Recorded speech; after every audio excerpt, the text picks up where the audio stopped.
Matan zamani,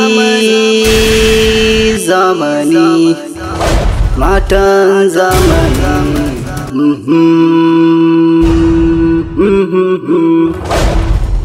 Matan zamani,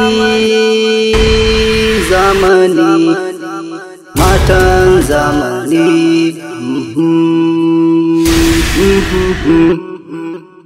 Komai da lokaci, duniya labari ce. Matan zamani, ku canza halaye. In yau ku ne, wataran ba ku ne ba.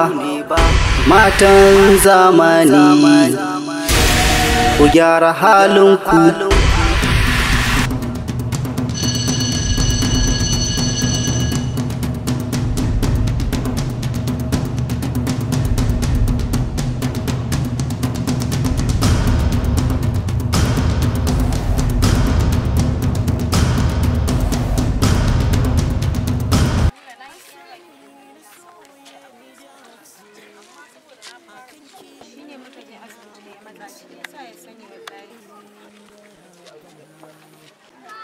Amma yanzu wani mataki yanke gidan? Yanke cewa wai ba za a zubar ba, wai haihuwar su ta ya zan mai faɗa a cikin gidanmu kuma ba tare da ni aure ba. Gaskiya ban bai daɗi ba, amma ba za a dawo. A gidan shi bai Allah. Allah ya tona asirinka. Abba lafiya? Lafiya ko? To wancan ma ba zubar ba. Ka zo karo na kai ne. Wallahi tallahi Abba ba sabon da ya faru ba. Mancuwarka. Wallahi tallahi Abba ba sabon da ya faru ba. Ka zo ka doro na kai ne. Abba ba fashi. Wai Abba bai ne faru wallahi ba sabon da ya faru ba. Rufin baki. Abba wallahi ba shi. Mancuwarki. Wallahi ba sabon da ya faru ba Abba. Abba din na bai ci maganar ka wannan maganar ba ne kamata ya yi mu shiga cikin gida mu maganar nan Abba. Wani gidan? Abba mu shiga cikin gida mu maganar nan wannan maganar ba na wajen nan bane Abba. Da ubanka baka gina. Ina kowa ma yaji.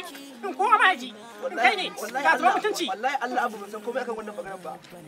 Amma mu shiga ciki za a yi maganar nan Abba. Za a ce da za a yi. Shiga ciki. Shiga. Kai ma mu je.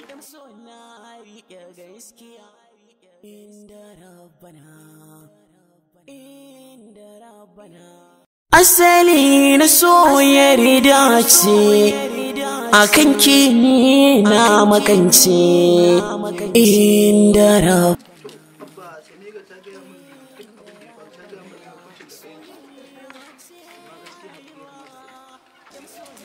ba magana a wuri kuma ai hukuncin da yake shi zabi ta sha wahala ta ji. To Abba haƙuri ya kamata ka yi saboda za ta iya zo da kiman gidan nan a ce ɗanka ta haihu ba tare da ta yi aure ba. To ci ma da yaushe ya riga zube ta riga ta zubar.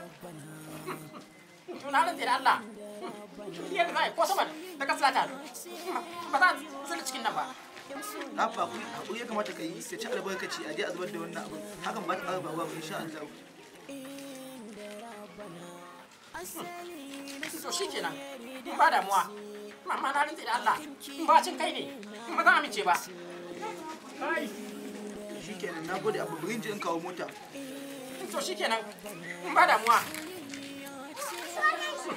tsakani na da ke sai an da isa duk da na san ni ma abin da ne a baya ba mai kyau bane na ya fade na tsaya ban taɓa ciki ba.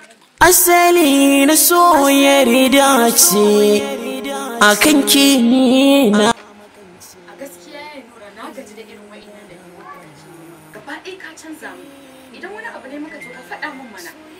Tun ɗazu na kawo maka breakfast ka tasa a gaba kana ta kallo ka ci.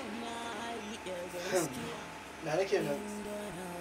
A gaskiya duk matar arziki ba za ta lamunci wannan abun ba. Amma akwai magana da nake so in gaya miki maganar ta nauyi ne. Wani magana kina za ka faɗa min mijina? Aure zan ƙara. Aure? Ya nura aure fa ka ce? Kana nufin ka ce min mafarki na ya zama gaske kenan? Inna lillahi wa inna ilaihi raji'un. Auren kishiya? Asali na soyayya ce akan ki na makance inda rabbana soyayya ce a rayuwa in so na riƙe gaskiya inda rabbana inda rabbana